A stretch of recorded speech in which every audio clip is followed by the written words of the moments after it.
1 Reis, capítulo 17, a partir do versículo 17.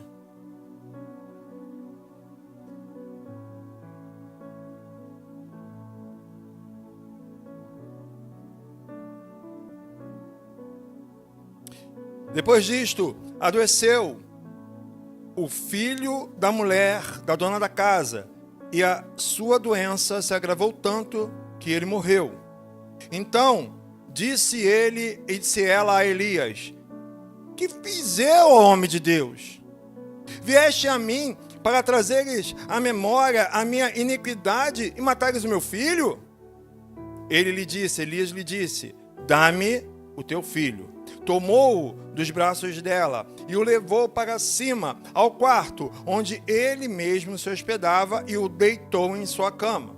Então clamou ao Senhor e disse: ó Senhor meu Deus, também até a esta viúva com quem me hospedo afligiste, matando-lhe o filho?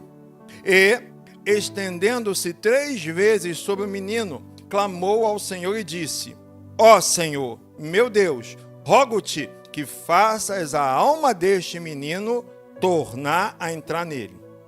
O Senhor atendeu a voz de Elias. Repete comigo. O Senhor atendeu a voz de Elias.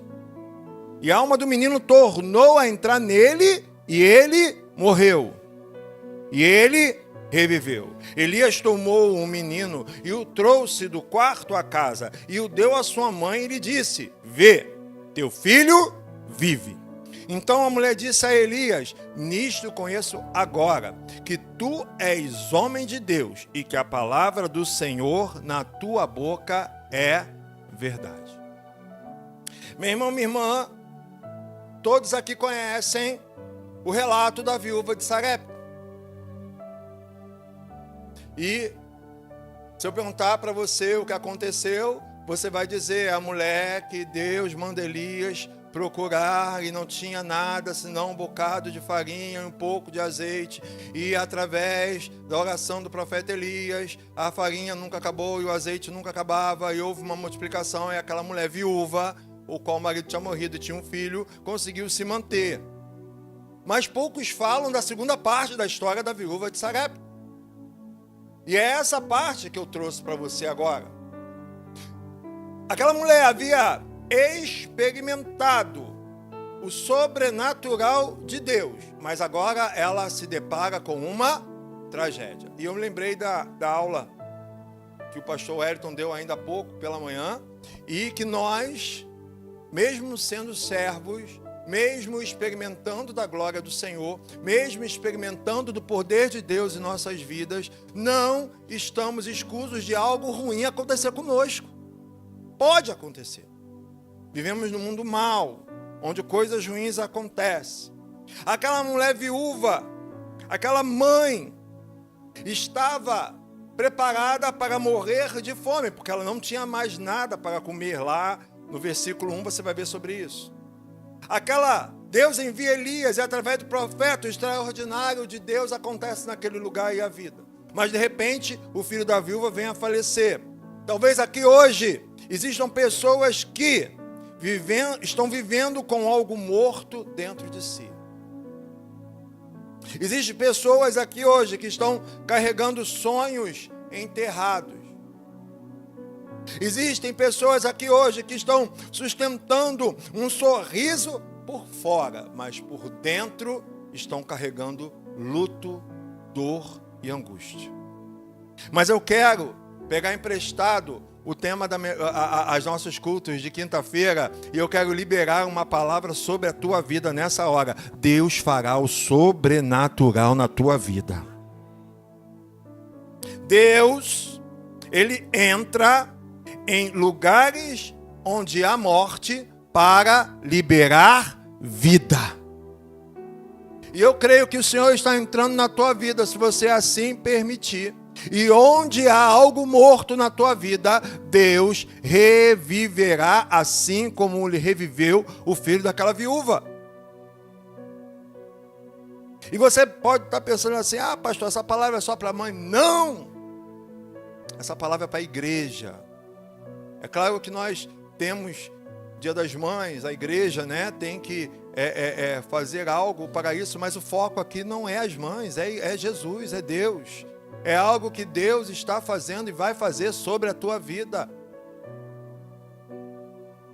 Aqui não é escola de departamento infantil, onde as crianças dançam, brincam e tudo. Não, tudo aqui tem um propósito. E Deus manda dizer para você mãe, para você pai, para você avó, para você avô, para você crente: onde há morte eu posso trazer vida. Onde há dor eu posso tirar a dor. E aqui eu levanto 5 aprendizados que Deus nos transmite nesse trecho da sua santa palavra. Primeiro aprendizado engloba o versículo 17 e o versículo 18. E eu quero dizer para você uma coisa, olha, como diz a canção, Satanás sempre tentará laços e embaraços para nos envergonhar. É fato. No dia quase que eu fui devorado quando eu disse que Deus nos abençoa, mas logo depois de uma bênção vem outra luta. E Deus nos abençoa e logo depois vem outra luta. Porque é essa briga vai ter sempre, que Satanás ele quer botar o pezinho na frente para a gente cair. Ele não quer que sintamos felizes, mas, meu irmão, minha irmã, ele se levanta porque ele quer que a gente caia, mas quem cai é ele. Ele quer nos envergonhar, mas quem fica envergonhado é ele.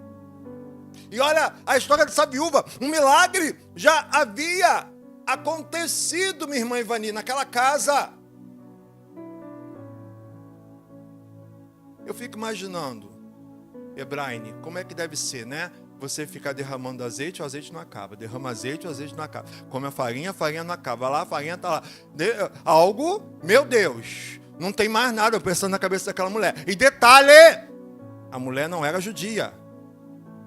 Era uma mulher gentia. E ela nunca havia ouvido falar daquele Deus e experimento sobrenatural do Deus através de um homem do Senhor na casa dela. Ela deve ter pensado: olha, está tudo resolvido na minha vida. Porque na cultura daquela época, uma mulher que não tinha um marido mais, uma viúva com seu filho, se ela não conseguisse pagar as suas despesas, ela teria que colocar o filho como escravo. Ela teria que vender os seus bens. E ela vê naquela situação da multiplicação do azeite e da farinha, uma forma dela poder subsistir. E eu acredito que ela até tenha vendido azeite, tenha vendido farinha, para poder ter dinheiro para comprar outras coisas. Porém, em meio ao milagre, eu quero dizer em meio ao milagre, porque a palavra diz que, não diz assim, o azeite pagou. Diz, o azeite pagou? A farinha pagou. Deve ter ficado. Todo dia ia lá e estava lá. Porque a palavra não diz que cessou. E em meio à experimentação do poder de Deus, a dor chega. Quando Deus se manifesta poderosamente, como ele fez aqui, o diabo ataca logo em seguida. E se você está pensando que o ataque de Satanás aqui foi a morte do filho da viúva, não. O ataque de Satanás, ele se deu sim pela acusação plantada por ele na cabeça dela, porque quando ela chega lá, no versículo 18, acompanha comigo, e diz assim: então disse ela a Elias: que fiz eu, ó homem de Deus? Vieste a mim para trazeres à memória minha iniquidade e matares o meu filho? Aquela mulher estava dizendo assim: olha, o que você veio? Você veio trazer aqui uma provisão para mim, mas a tua presença de um homem santo, de um Deus santo, expôs meus pecados, expôs os meus erros, e o seu Deus está maltratando a minha vida, e o seu Deus matou meu filho, a culpa é minha. E quantas vezes o diabo coloca esses pensamentos na nossa cabeça, quando algo ruim acontece: meu filho fez isso, então a culpa é minha. Minha filha fez isso, então a culpa é minha. Meu marido fez isso, a culpa é minha. Minha esposa fez isso, a culpa é minha. O diabo coloca na nossa cabeça culpa, coloca na nossa cabeça questionamentos para com Deus. Quando algo ruim acontece em nossas vidas, ou não, você nunca pensou: Ah, Senhor, o que eu fiz para merecer isso? O que está acontecendo? Eu vou à tua casa, eu te sirvo, eu faço, eu desfaço, eu faço outra vez. E essas coisas acontecem na minha mente, na minha vida. O diabo, ele coloca dentro de nós perguntas e ataques na nossa mente para desmerecer aquilo que Deus quer fazer. Porque o filho dela não morreu por causa do diabo. O filho dela morreu para que a glória do Senhor fosse vista por ela e por todos os outros em volta aqui dela. Tem coisas que acontecem na nossa vida que é para a glorificação do Senhor. Às vezes, anos depois. Meu irmão, minha irmã, o diabo torturou tanta mente daquela mulher, porque queria que ela viesse acusar-se a si mesma, depois acusar o profeta, e em seguida acusar a Deus por terem sido culpados pela morte do filho dela. No entanto, escute o que eu vou dizer em alto e bom som. Deus nunca perde o controle. Amém? Fala para quem está do teu lado. Deus nunca perde o controle. Nunca se esqueça disso. Toda dificuldade, independente do que ela possa causar em nós, serve para provar e fortalecer a nossa fé. O pastor Hélio disse hoje na aula dele de manhã. A gente se depara com certa dificuldade, Deus nos ajuda. Quando aquilo aparece de novo, a gente não se abala mais, porque a gente sabe que vai passar e Deus vai ajudar. Serve também para comprovar, que é provar duas vezes, que o Deus que prova é o mesmo Deus que garante a vitória no final do processo. Nem toda dor pelo qual passamos é punição. Algumas dores são um palco preparado para Deus, para que um milagre muito maior aconteça em nossas vidas. Tem um louvor que fala, agora eu não vou lembrar como que canta ele, que eu gosto muito dele, mas não vou lembrar agora, que eu preciso lembrar, não lembro. Quando eu não precisar lembrar, eu vou lembrar. E diz assim: transforma a minha dor em testemunho. Hoje, o que você está sentindo como dor, futuramente vira testemunho do poder de Deus na tua vida, não é, Anne? Não é, Lucimar? Não é, pastor Evandro? Então Deus pode permitir que algo ruim aconteça, mas Ele está preparando algo muito maior para a tua vida. E abre comigo em 1 Coríntios 2,9. Na primeira carta aos Coríntios, capítulo 2, verso 9. Diz assim: mas como está escrito, vamos todos juntos, nem olhos viram, nem ouvidos ouviram, nem jamais penetrou em coração humano o que Deus tem preparado para aqueles que o amam. Quantos aqui amam a Deus? Então nem olhos viram, nem ouvidos ouviram, nem o teu coração experimentou aquilo que o Senhor tem preparado para a tua vida. O que está acontecendo agora é momentâneo, vai passar. Pega o aprendizado disso. Entenda, não fica culpando ninguém. Não, a culpa é minha, a culpa é dela. Não, entenda como uma oportunidade de você crescer na fé. O segundo ensinamento: aquilo que morreu nas tuas mãos, Deus quer colocar nas mãos dele. Quer que você coloque nas mãos dele. Versículo 19, primeira parte. Ele lhe disse: dá-me o teu filho. E tomou-o dos braços dela. Aquela mulher, ao ver o filho morto, se agarrou a ele, segurou e começou esses questionamentos que ela fez a Elias. Ela estava com o cadáver do filho dela no colo. E Elias fala: olha, me dá o corpo dele. E a palavra diz que ela não deu. Ele arrancou o cadáver do colo dela.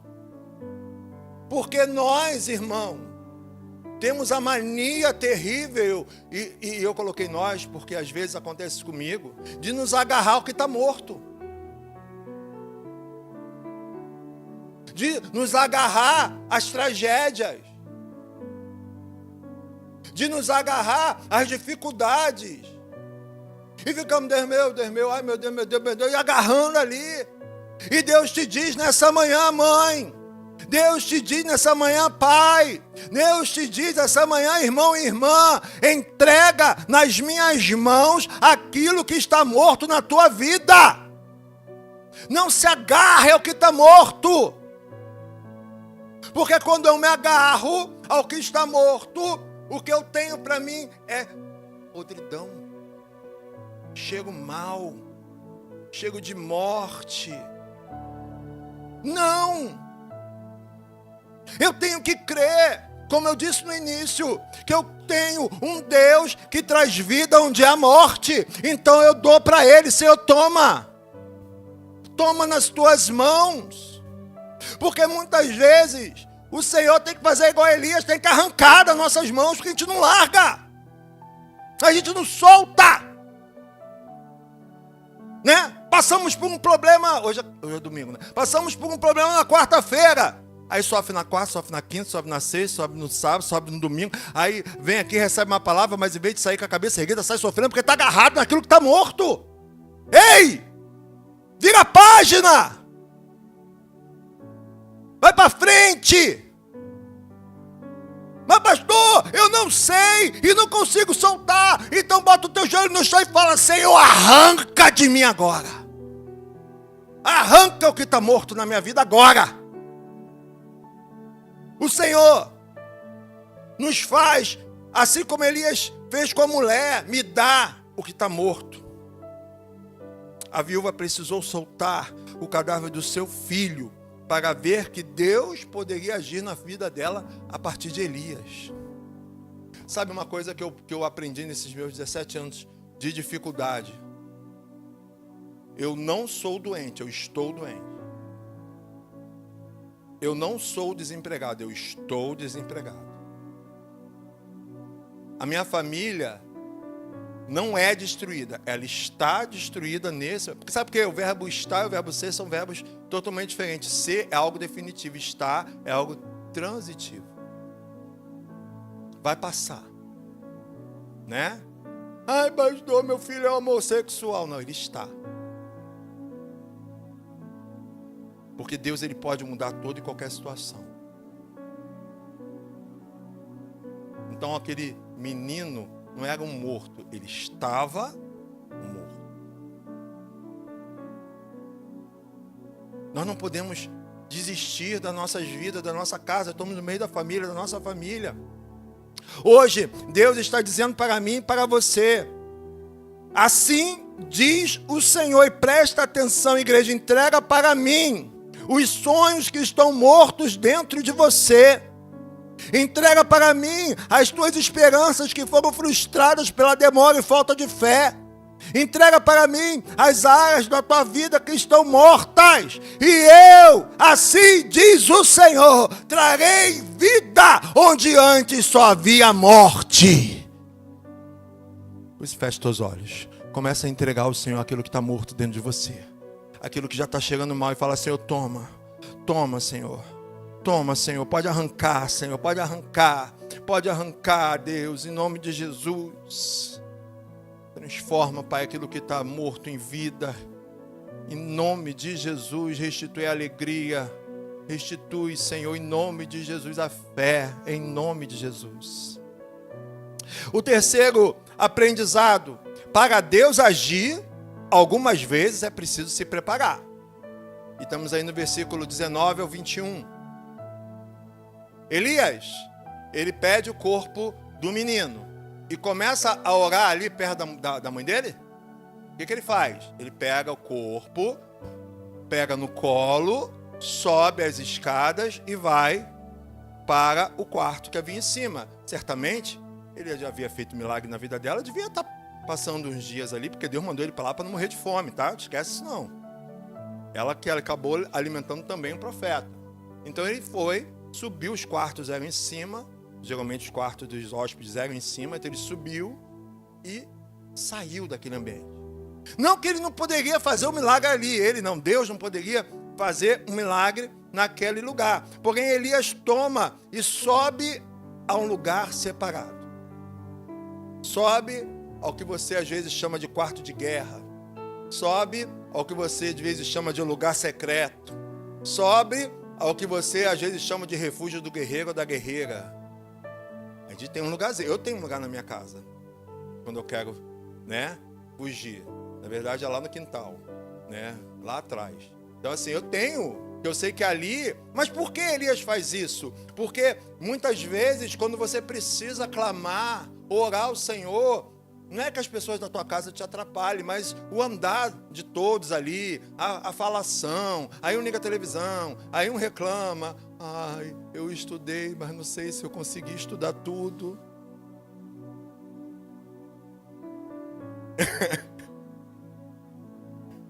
Ou então tu tá ali, aí vem, Pai, ora por mim.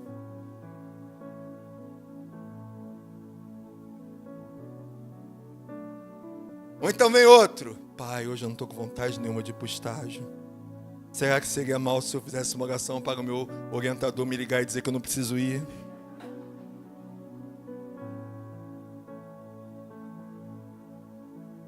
Aí você está no meio do negócio e tu tem que parar, Não é isso? Aí você sai. Então Elias, ele pega e vai para um lugar em secreto, porque ele não quer ser atrapalhado. Eu me lembro que quando eu estava no trabalho, que alguma coisa ficava me aperreando, vamos dizer minha mãe, eu ia lá para o banheiro masculino, me trancava na casinha, fechava o tampão do vaso e sentava e ficava ali quietinho orando, para ninguém me perturbar. E Elias faz isso. Ninguém tiraria a sua atenção. Era ele, o menino e Deus. Depois Elias começou a orar, começou a clamar e começou a interceder. Está no versículo 20 e 21. Antes da manifestação do poder de Deus, houve oração, houve clamor, houve intercessão. Elias, com essa ação de se retirar para um lugar em separado, ele quis mostrar que, às vezes, é preciso nos recolher a um lugar separado para fugir das interferências. Elias quis ensinar que a presença dele na casa da viúva era bênção e não maldição, porque quando ela fala assim, que tu fizestes, homem de Deus, vindo à minha casa e acabou meu filho a morrer, ele estava dizendo que Elias não era bênção, Elias era uma maldição, mas ele quis mostrar que, assim como o nome dele que diz que é meu Deus é o Salvador, Elias quer dizer isso, que ele não trouxe maldição, ele trouxe bênção sobre aquela casa. Existem coisas, outro ensinamento, existem coisas que somente voltam à vida quando alguém decide orar com mais intensidade. Tem coisa que a gente tem que clamar com mais intensidade. Tem coisas que a gente tem que jejuar. Tem coisas que a gente às vezes tem que acordar de madrugada. Tem coisas que a gente às vezes tem que largar tudo para orar, interceder e clamar. Sabe por quê? Porque a psicologia diz que aquilo que você faz muitas vezes acaba ficando como mesmice na tua cabeça. E às vezes eu me coloco nesse meio, estamos fazendo as mesmices de oração, as mesmas orações repetitivas. Senhor Deus, em nome de Jesus, abençoa minha casa, abençoa meu lar, abençoa meu filho, abençoa minha família, abençoa meu, em nome de Jesus, amém. Já orei. Não!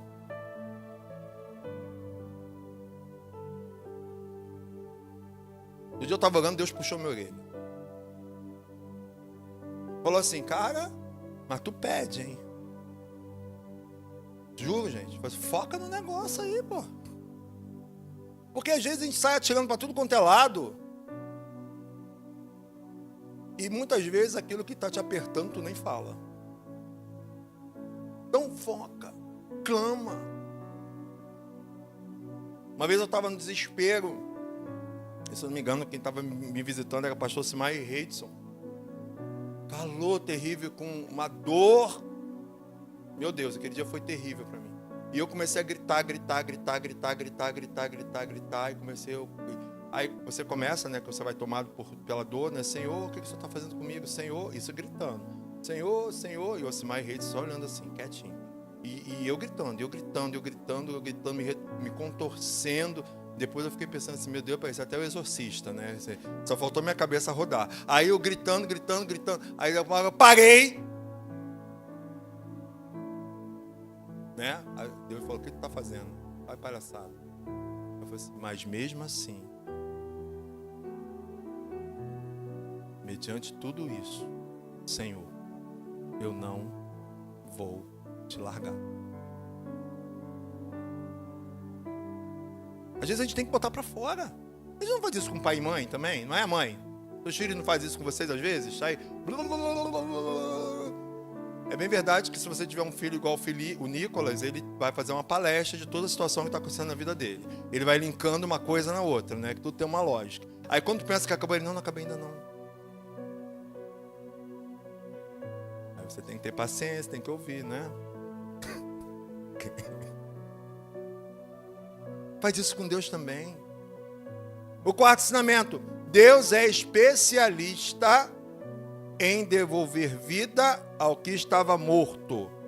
Amém? Deus é especialista em devolver vida ao que estava morto. Amém? Vamos lá no versículo 22. O Senhor atendeu a voz de Elias, e a alma do menino tornou a entrar nele e reviveu.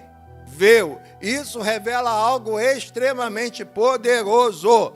Deus não apenas sustenta, como ele estava sustentando aquela casa, Deus também ressuscita. Não existe nada irreversível para Deus. Repete comigo, não existe nada irreversível para Deus. Irreversível é que não tem jeito mais, né? Deus dá jeito em tudo. Se ainda Deus está presente na tua vida, ainda existe esperança. Quantos sentem Deus na sua vida? Diga amém. Então ainda há esperança.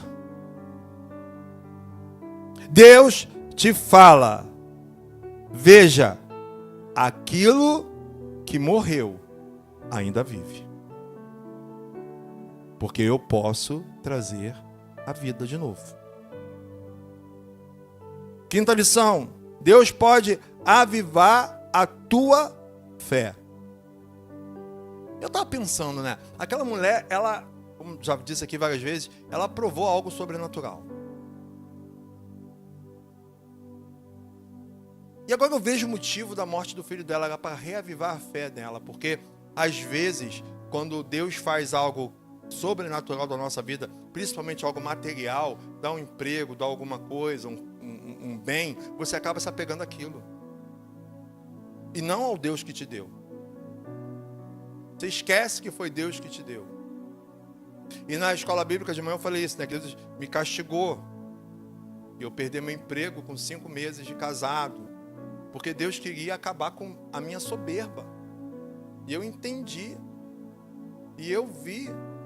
Eu precisava, porque naquele momento eu estava entendendo que tudo que eu havia conseguido era por causa dos meus estudos e do meu conhecimento. Mas eu havia esquecido que quem tinha me dado tudo isso era Deus. Sabe? E Deus falou assim: vou te amassar bastante para tu entender que não é você. E toda vez que eu escuto aquele louvor que tem tudo a ver com ele, eu me lembro disso. Toda vez eu me lembro daquele dia chorando igual um bebê desmamado. Naquele quarto, pedindo perdão a Deus. Porque Deus, Ele quer que você entenda, não é você, sou eu. Não é você, sou eu. Entendeu? E às vezes Ele quer que entenda, que a gente entenda outras coisas também. Não é a igreja, não é sua, é minha. Eu sou o dono dessa casinha aí. E eu que mando nesse negócio, não é você. Porque o dia que Deus quiser tirar mim, pastor Hélio, pastor Simar daqui, Ele tira no estalar de dedo. No estalar de dedo.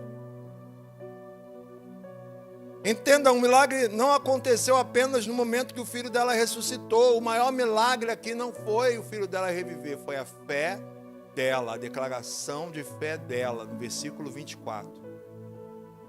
Essa declaração de fé aí, você lembra que eu te falei que ela era uma mulher gentia? Naquele momento, quando ela vê o filho nos braços dela, ela fala, olha, resumindo aqui o 24, não existe outro Deus senão o Deus de Elias. Esse é o meu Deus. E Deus reaviva aquela fé. Por isso eu te peço para ficar de pé nessa hora.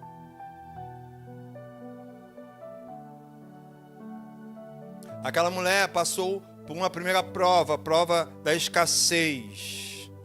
E Deus deu abundância. E depois ela passa por uma segunda prova de fé, bem maior que a primeira, que foi a morte do seu filho.